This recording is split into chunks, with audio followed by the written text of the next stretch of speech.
మరి ఎంత కాలం ఉంది? నీకు శాతనైతే జీవితాంతం పనిచేసిన అయిపోని పంటలో నీవు వ్యాపారం చేస్తున్నావు. ఇదంతా ఇన్న తర్వాత చాలా మంది అంటారు, సార్ నీవు చెప్పిన ప్రతి పాయింట్లలో డ్రెస్ కోడ్ మెయింటెనెన్స్ చేసిన వాళ్ళు ఉన్నారు, వేరే కంపెనీలో ప్లాన్ చెప్పడానికి వచ్చిన వాళ్ళు, అన్ని చేసిన వాళ్ళు కూడా ఫెయిల్ అయినారు. అది ఎట్లా సాధ్యం సార్? ఉండొచ్చు. హీరో పర్ఫార్మెన్స్ ఎంత పర్ఫెక్ట్ ఉన్నా కథ కరెక్ట్ లేకపోతే సీన్ మిట్ కాదు. అంత మాత్రం హీరోని తప్పుకోవడానికి రాదు కదా. బాహుబలి అనే సినిమా సూపర్ ఉంది కాబట్టి ప్రభాస్ ప్రపంచ దేశాలు తెలిసిపోయాడు. అదే ప్రభాస్ ఇంకో సినిమా తీస్తే అట్టర్ ఫ్లాప్ అయింది. ప్రభాస్ తప్పు కాదు, ప్రభాస్కి వచ్చిన కథ కరెక్ట్ లేదు.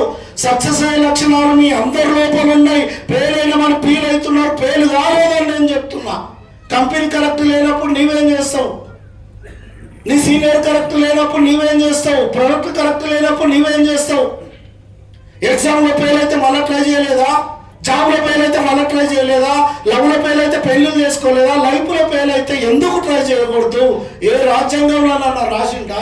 నన్ను కూడా అన్నారు, దాసు యాది సక్క చేయడి, యాది సక్క చేయడి, యాది సక్క ఏది సక్క చేయాలి, అది సక్క లేకపోతే నేనేం సక్క చేస్తాను? ఏడు ఎంఎస్ సక్క ఉంది కాబట్టి నన్ను సక్క చేస్తుంది.